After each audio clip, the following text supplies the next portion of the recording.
Sejumlah permasalahan geopolitik akan menjadi tantangan bagi Presiden Indonesia terpilih selanjutnya. Beragam kondisi geopolitik pun diperkirakan akan mengganggu stabilitas serta pertumbuhan Indonesia. Konflik berkepanjangan Rusia-Ukraina membuat ketidakpastian harga komoditas dunia dan menjadi ancaman pertumbuhan global dunia termasuk Indonesia.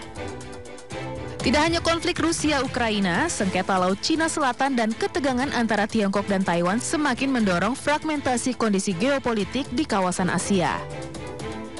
Indonesia yang memiliki ideologi bebas aktif dalam perpolitikan dunia akan menjadi sorotan terkait sikap dan posisinya dalam kedua konflik di kawasan tersebut. Oleh karenanya, Presiden terpilih harus dapat memiliki kemampuan penanganan krisis terhadap isu-isu geopolitik global dan juga kawasan.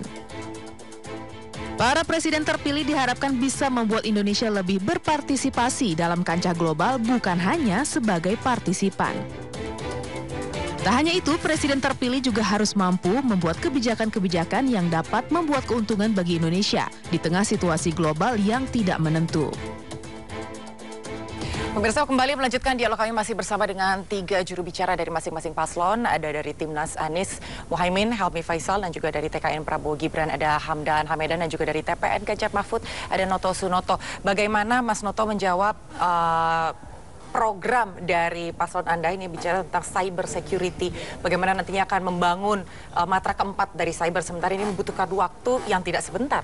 Ya, sebelum menjawab itu Mbak Anggi, saya mau tanggapi sedikit bahwa mungkin masyarakat perlu menilai nanti pada saat berdebat calon presiden mana yang mungkin bisa menawarkan opsi yang berlawanan dengan narasi-narasi nasionalisme sempit ataupun sebuah narasi internasional, kerjasama internasional yang sifatnya normatif namun unrealistic atau tidak realistik gitu. Jadi itu yang perlu dicermati karena mungkin terkesannya sangat baik, sangat berguna untuk Indonesia, tapi proses dan justifikasinya itu tidak bisa dapat dipahami oleh kita sebagai masyarakat. Jadi itu yang perlu kita cermati nanti. Dan terkait dengan keamanan cyber atau siber, pertama adalah kita perlu melihat human capital Indonesia yang perlu diperkuat.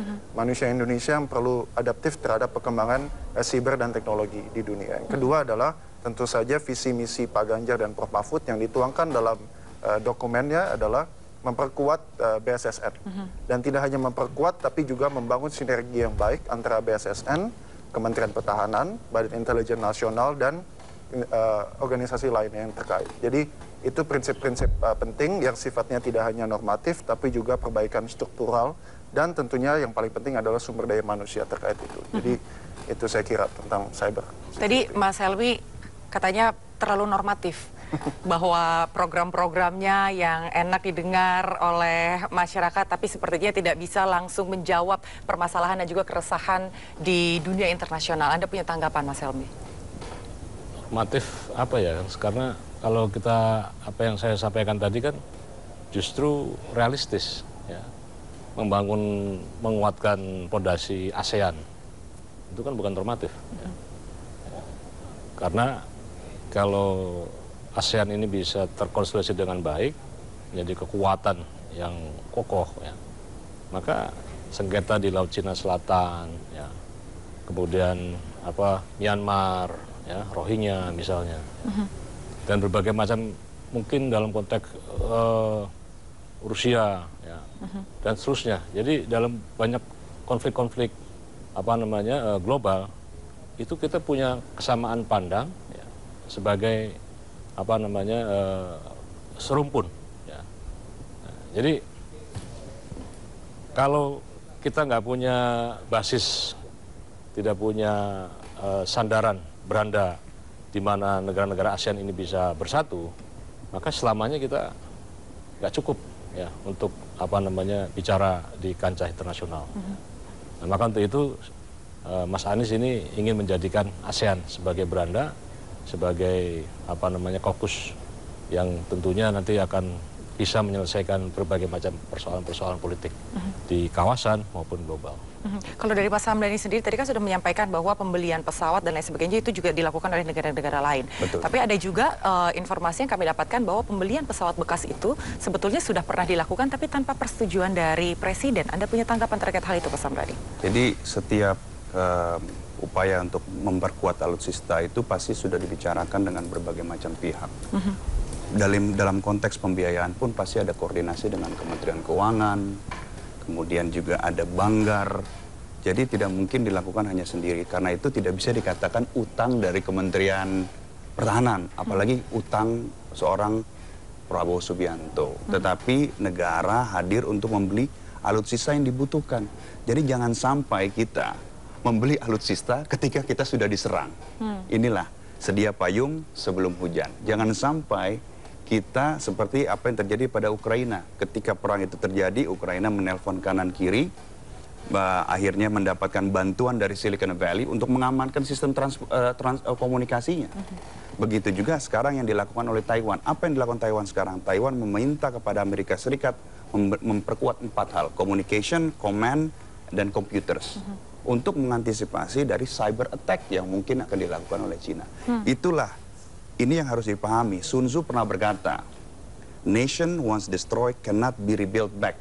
And a soul once departed cannot be bisa dibangkitkan kembali. Jadi apa maksudnya? Sebuah bangsa yang hancur sangat sulit untuk dibangkitkan kembali karena sudah luluh lantak. Jiwa yang sudah hilang tidak bisa dibangkitkan kembali. Oleh sebab itu, kata Sun Tzu, enlightened leader, pemimpin yang berwawasan luas akan memikirkan dan mempersiapkan itu.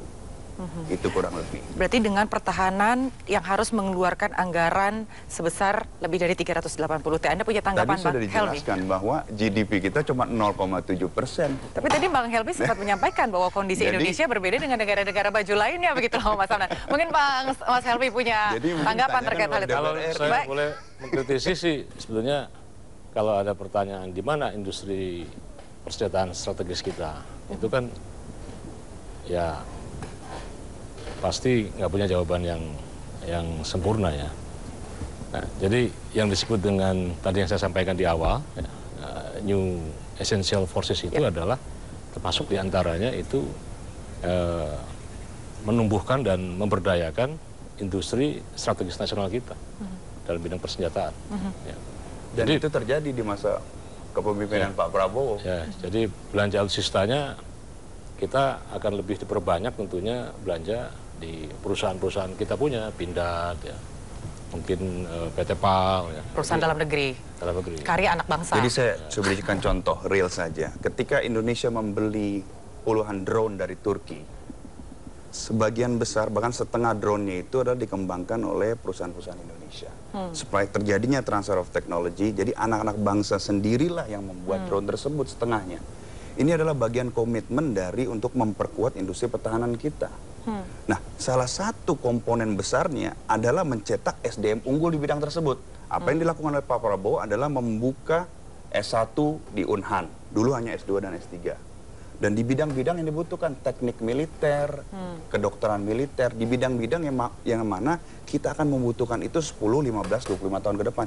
Dan mengirim putra-putri terbaik kita untuk sekolah di tempat-tempat terbaik di luar negeri. Saya berikan contoh, memberikan beasiswa kepada beberapa perwira kita ke West Point, kepada Ranger School, ke Naval Postgraduate School. Jadi ini adalah bukti nyata bagaimana Pak Prabowo sangat concern terhadap dunia pertahanan dengan cara menumbuhkan SDM terbaik di dalam negeri. Tentunya kita semua ingin bisa merakit pesawat terbang kita sendiri. Siapa sih yang nggak ingin? Tapi bisa nggak saat ini? Kalau belum bisa, kita beli dulu yang available. Sambil kita pelajari caranya. Itu adalah tujuan akhirnya.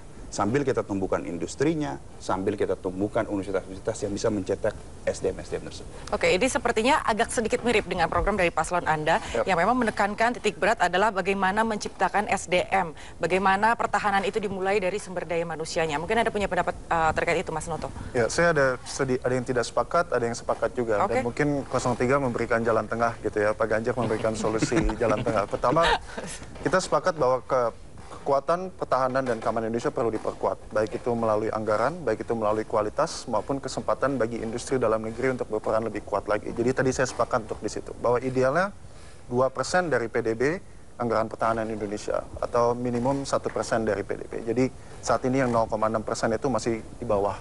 Dan tentu saya sepakat bahwa kita tidak tunggu perang baru kita siap dari segi pertahanan keamanan. Namun, ada hal yang saya kurang sepakati. Yang pertama adalah kalau kita mencermati mengenai keputusan strategis pertahanan, kita harus lihat contoh-contoh yang sangat relevan. Tadi misalnya Mas Hamdan mengambil contoh Turki ataupun Taiwan. Dua negara ini kalau kita cermati dengan baik, itu mungkin tidak kontekstual dengan Indonesia. Pertama adalah kita harus lihat Turki, berapa persen anggaran pertahanannya. Ya kan, bagaimana kondisi geopolitik Turki dibandingkan dengan Indonesia, yang tentunya memiliki ancaman yang jauh mungkin lebih tinggi, relatif lebih tinggi dibandingkan dengan Indonesia. Jadi contoh itu saya kira mungkin kurang tepat. Apalagi Taiwan di mana berada di ancaman Tiongkok secara langsung, yang saat ini membangun aliansi militer dengan Amerika Serikat, sehingga banyak modernisasi yang didukung langsung oleh Amerika Serikat, sehingga sangat mudah terwujud di sana. Nah, saya kira itu contoh-contoh yang perlu kita cermati kembali. Mungkin sebaiknya keputusan strategis yang sangat penting bagi masyarakat Indonesia ini perlu dilihat secara domestik, dan baik itu anggaran maupun kualitas industri dalam negeri, tadi yang Mas Helmi sampaikan, itu saya kira poin penting yang 03 akan tawarkan nanti di debat.